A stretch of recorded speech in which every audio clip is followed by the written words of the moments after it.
Students, इस video में हम टेक्सचुअल क्वेश्चन आंसर करेंगे the sound of music part 1 का। एवलिन कितने साल की थी जब उसने रॉयल अकेडमी ऑफ म्यूज़िक में एडमिशन लिया? एवलिन ने जब एडमिशन लिया रॉयल अकेडमी ऑफ म्यूज़िक में तो वो 17 ईयर्स की थी, वो 17 साल की थी। कब ये पता चला कि एवलिन उसके बहरेपन को कब नोटिस किया गया और ये कंफर्म कब हुआ था? जब एवलिन 8 साल की थी तो उस समय उसकी बहरेपन का थोड़ा पता चला था और उसके बाद पहले बार जब ये कंफर्म हुआ तब वो 11 साल की थी। एवलिन को म्यूज़िक की दुनिया में अपना बनाने के लिए करियर, अपना नाम रोशन करने के लिए किसने मदद किया और किस तरीके से?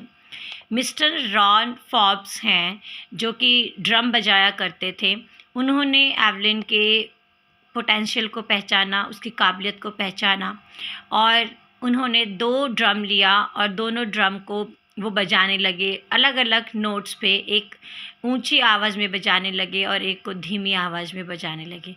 उसके बाद रॉन फोर्ब्स ने एवलिन को कहा कि तुम म्यूज़िक को अपने कानों से सुनने की कोशिश मत करो, तुम किसी और तरीके से इसको समझने की कोशिश करो, कुछ और तरीका ढूंढो इस म्यूज़िक को समझने के लिए।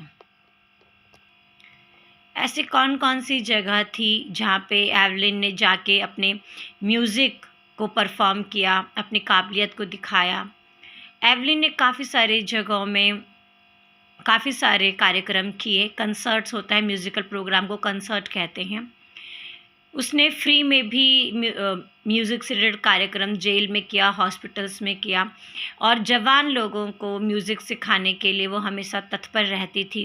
ये हमेशा उसकी प्रायोरिटी रहती थी कि जो बच्चों की क्लासेस हैं उसको वो कभी मिस नहीं करती थी और बच्चों को सिखाने के लिए हमेशा तत्पर रहती थी।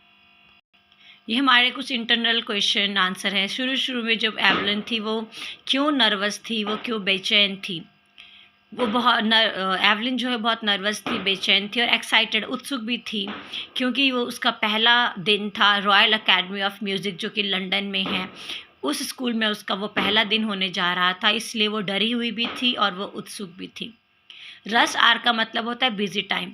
जब रोड बहुत ज़्यादा बिज़ी होती हैं, जब बच्चे या लोग ऑफ़िस जा रहे होते हैं या जो शाम के समय में ऑफ़िस या कंपनी से लोग घर आ रहे होते हैं, तो उस समय को हम रश आवर कहते हैं। एवलिन किस कंट्री से बिलॉन्ग करती थी? स्कॉटलैंड से। इसाबेल ग्लेनी कौन थी? वो एवलिन की मदर थी, माता थी। एवलिन ने क्या कहा? एवरीथिंग लुक्ड ब्लैक, ऐसा उसने कब कहा?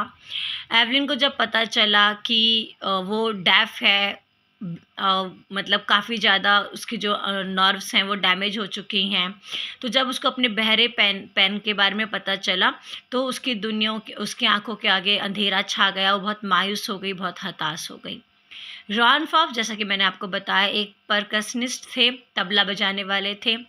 लिल्ट का मतलब होता है डिक्शन, लहजा, हमारे बोलने का जो अंदाज़ होता है, जो लहजा होता है उसको हम लिल्ट कहते हैं, डिक्शन कहते हैं।